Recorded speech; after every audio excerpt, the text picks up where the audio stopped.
तो यूपी के कई जिलों में बाढ़ से हाल बेहाल है। प्रयागराज, वाराणसी, चंदौली में उफान पर है गंगा। गंगा और यमुना दोनों ही खतरे के निशान के ऊपर इस वक्त बह रही हैं। गाजीपुर और मिर्जापुर की बात करें तो यहां भी सैलाब का डरावना मंजर देखने को मिल रहा है। बाढ़ को लेकर शासन प्रशासन अलर्ट पर है। तो देखिए, उत्तर प्रदेश के कई ऐसे जिले हैं जो कि इस वक्त बाढ़ के चपेट में है। प्रयागराज, वाराणसी, चंदौली सबसे ऊपर। चूंकि प्रयागराज हो, वाराणसी हो, चंदौली हो, यहाँ पर गंगा के साथ साथ यमुना का भी जलस्तर बढ़ता हुआ नजर आ रहा है। गंगा और यमुना दोनों ही नदियां खतरे के निशान के ऊपर बह रही हैं। गाजीपुर और मिर्जापुर की बात कर ले तो यहाँ पर भी नदियों का जलस्तर लोगों को डरा रहा है और बाढ़ की स्थिति को देखते हुए शासन और प्रशासन दोनों अलर्ट पर है। तो 17 जिलों की 37 तहसीलें और 402 गांव जो कि इस वक्त प्रभावित हैं। बाढ़ से 84,392 लोग इस वक्त प्रभावित हैं। तो वहीं 47,906 लोग ऐसे हैं जिन्हें राहत सहायता प्रदान की जा चुकी है। बाढ़ बारिश का कहर लगातार देखने को मिल रहा है और मुख्यमंत्री योगी आदित्यनाथ खुद इस वक्त एक्शन मोड में है। और चलिए, इसी खबर पर और भी अधिक जानकारी के लिए सूर्यवीर हमारे साथ गाजीपुर से जुड़ चुके। सूर्यवीर, आपका रुख करते हुए गाजीपुर की बात कर ले या फिर गाजीपुर के आसपास के पड़ोसी जिलों की बात कर ले, गंगा का जलस्तर लगातार बढ़ता जा रहा है और लोगों के बीच में बाढ़ की स्थिति को देखते हुए भी काफी ज्यादा यहाँ पर परेशानी देखने को मिल रही है। क्या तैयारियां हैं प्रशासन की ओर से? और चूंकि बीते दिनों मंत्रियों की एक खास टीम भी बनाई गई थी, तो जमीनी स्तर पर कितने ज्यादा कार्य किए जा रहे हैं? जी, आपको बता दें कि गाजीपुर में गंगा का जल स्तर जो है वो बढ़ता ही जा रहा है। इस समय 64,510 मीटर के स्तर पर बह रही है, जबकि यहाँ पर 53.105 मीटर खतरा बिंदु है।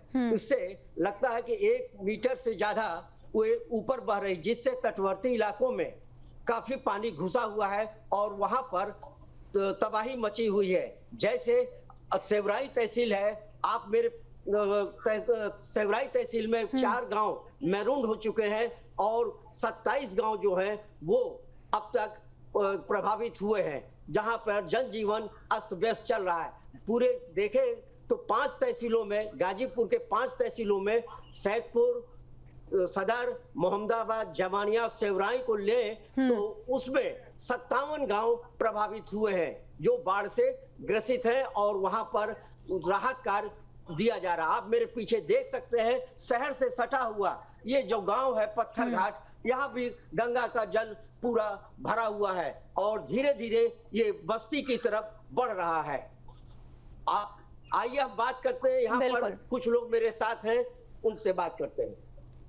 क्या नाम है? जी, प्रवीण पांडे नाम है। क्या बाढ़ से कितना नुकसान, क्या है दिक्कत? बहुत ज्यादा नुकसान हुआ है। सबसे पहले आप यहाँ स्थिति आप देख लीजिए कि ये रोड है, रोड बाढ़ के चपेट में है और ये जो रोड है कट गया है। दूसरी चीज है कि हमारे जो खेती बाड़ी है सारा कुछ डूब गया है। ये बबूल के जो पेड़ दिख रहे हैं मात्र 10% दिख रहे हैं, बाकी का हिस्सा डूब चुका हुआ है। जीवन बहुत अस्त व्यस्त है और हमारे गाय भैंस जो भी हमारे यहाँ पशु हैं उनके चारा की भी इंतजाम नहीं है। यहाँ पर खतरा हमेशा बढ़ रहा है और इसमें खतरनाक जानवर जो है सांप, बिच्छू, ये हमेशा घर में प्रवेश कर रहा है। ऐसी स्थिति में कटान की भी स्थिति बनी हुई है।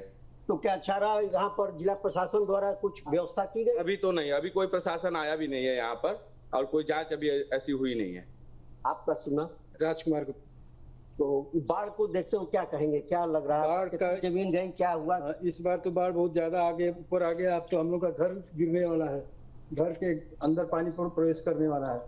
अब बड़ा दिक्कत है। क्या किया, देखिए सड़क कट गया पूरा, अब आने जाने में नुकसान बहुत ज्यादा हो रहा है, पानी अभी बढ़ता जा रहा है।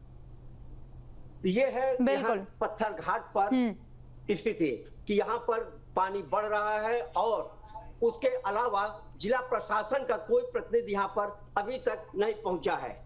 यहाँ पर कटान भी जारी है और पानी भी भरा हुआ है, जबकि यहाँ पर जिला प्रशासन द्वारा बताया गया कि 160 बाढ़ चौकियां बनाई गई हैं और 450 गांव के लिए 80 संवेदनशील किया गया था। ठीक है। और 500 शिक्षा बाढ़ मित्र बना रखे गए हैं राहत कार्य के लिए। वहीं पर 300 से ज्यादा नाव की भी व्यवस्था की गई है और यहाँ पर राहत के नाम पर अभी तक कोई व्यवस्था नहीं बनी है। बिल्कुल, चूंकि देखिए उत्तर प्रदेश के 17 जिले हैं जो कि इस वक्त बाढ़ की चपेट में हैं और औसत बारिश से ज्यादा बारिश इस बार हुई है।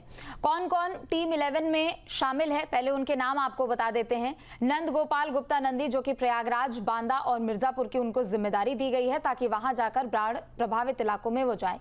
स्वतंत्र देव सिंह औरैया और जालौन के लिए उनको जिम्मेदारी दी गई है। तो वहीं संजय गंगवार को भी जालौन की जिम्मेदारी दी गई है। प्रतिभा शुक्ला, जिनको औरैया की भी जिम्मेदारी दी गई है। रामकेश निषाद की बात करें तो उन्हें हमीरपुर की जिम्मेदारी दी गई है। और ये जो पूरी टीम 11 बनाई गई है वो दरअसल खुद मुख्यमंत्री योगी आदित्यनाथ ने बनाई है। आगरा में जयवीर सिंह की जिम्मेदारी है। वाराणसी में सुरेश खन्ना की जिम्मेदारी यहां पर तय की गई है। संजय निषाद की बात करें तो उन्हें कानपुर देहात की जिम्मेदारी दी गई है। दयाशंकर मिश्रा की बात करें तो बलिया की जिम्मेदारी उनको दी गई है। तो ये तमाम वो मंत्री हैं जिनकी टीमें बनाई गई है जो कि बाढ़ प्रभावित जिलों में जाएंगे और वहां पर राहत और मदद पहुंचाने का काम करेंगे। ब्रिजेश भी हमारे साथ जुड़ चुके हैं प्रतापगढ़ से। ब्रिजेश, आपका रुख करते हुए, उत्तर प्रदेश के 17 जिले ऐसे हैं जहां बाढ़ की स्थिति देखने को मिल रही है और पिछले साल तक के अगर बारिश के रिकॉर्ड को देखा जाए औसत बारिश होती थी, लेकिन इस बार औसत से भी काफी ज्यादा बारिश हुई है। नतीजा कि काफी लोग इससे प्रभावित हुए हैं। लगभग 80,000 से ज्यादा लोगों को तो सुरक्षित जगहों पर ही शिफ्ट किया गया है। प्रतापगढ़ का अभी क्या हाल है? देखिए, प्रतापगढ़ की बात की जाए तो यहाँ 2 दिनों में जो बारिश हुई है उससे थोड़ा सा जीवन अस्त व्यस्त जरूर हुआ है। कुंडा इलाके के धमावा समेत कई ऐसे क्षेत्र हैं जहां पर जल भराव हो गया है और घरों तक पानी घुस गया है। लेकिन इस बात की जाए पूरे पूर्वांचल की तो बनारस हो, प्रयागराज हो या फिर गाजीपुर इलाका हो, यहाँ पर लगातार बाढ़ का प्रकोप देखने को मिल रहा है। इसके लिए मुख्यमंत्री योगी आदित्यनाथ लगातार मॉनिटरिंग कर रहे हैं। उन्होंने टीम 11 भी बनाई है जिसमें मंत्रियों को निर्देशित किया है कि वह बाढ़ इलाके में जाएं और जो बाढ़ पीड़ित लोग हैं उन्हें मदद पहुंचाएं। इसके अलावा जो प्रशासनिक अमला है, चाहे डीएम हो या फिर पुलिस अधीक्षक हो, उन्हें भी इस कार्य के लिए लगाया गया है कि जहां जहां बाढ़ से प्रभावित लोग हैं उनका रेस्क्यू किया जाए और उन्हें कोई दिक्कत होती है तो उसका भी तत्काल समाधान निकाला जाए। अगर प्रतापगढ़ जिले की बात की जाए तो यहाँ से जो गंगा और यमुना की सहायक नदियां, चाहे सही नदी हो, बकवानी हो या फिर सकरनी नदी हो, वहां पर भी बाढ़ जैसे हालात नजर आ रहे हैं। जी बिल्कुल, और चूंकि 11 टीमें तैनात की गई हैं तो उनको भी जमीन पर भेजा जा रहा है और मदद पहुंचाने के लिए भी निर्देश दिए गए हैं। रायबरेली से अमरीश भी हमारे साथ जुड़ चुके हैं। अमरीश, आपका रुख करते हुए, रायबरेली में अभी क्या स्थिति है? चूंकि देखिए 45 ऐसे जिले हैं जहां अलर्ट कर दिया गया है। 17 जिले तो बाढ़ से जूझ ही रहे हैं और वहां पर परिस्थिति काफी ज्यादा खराब हो चुकी है।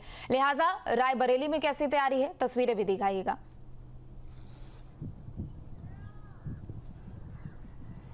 जी, निश्चित तौर पर जिस तरीके से कानपुर के आगे प्रयागराज और बनारस, इन सब जगहों पे काफी बाढ़ का असर देखा गया है। प्रतापगढ़ के आसपास भी वहां देखा गया है बॉर्डर पर। लेकिन रायबरेली जो एक ऊंचाई इसकी जो ज्यादा है, तो ऊंचाई की वजह से अभी गंगा नदी में का जलस्तर इतना नहीं हो पाया है कि गाँव में घुस पाया हो।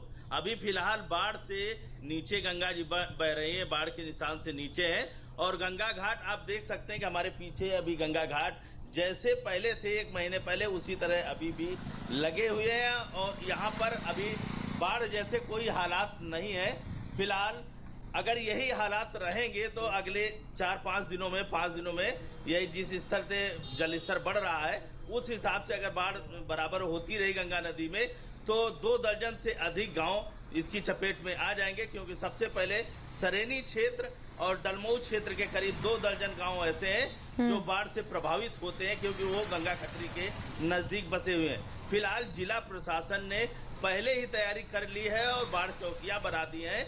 इसके साथ साथ जो निगरानी टीमें हैं राजस्व विभाग की और पुलिस विभाग की, वो बराबर निगरानी कर रही हैं कि जहां से भी अगर बाढ़ अधिक आती है या रात में जलस्तर अचानक बढ़ जाता है तो उस पर नजर रखी जाए और किसी को कोई दिक्कत ना हो, इसको लेकर के पूरी निगरानी की जा रही है। बिल्कुल, चूंकि देखिए बारिश इस वक्त काफी ज्यादा हो रही है और जाहिर सी बात है कि यहाँ पर राहत के लिए भी टीमें तैनात कर दी गई है और दूसरी तरफ लोगों को भी अलर्ट रहने के लिए कहा जा रहा है। बहुत शुक्रिया आप तीनों का तमाम जानकारियों के लिए।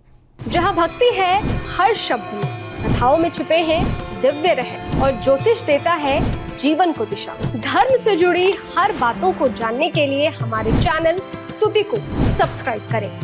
चैनल पर जाने के लिए इस लिंक पर क्लिक करें।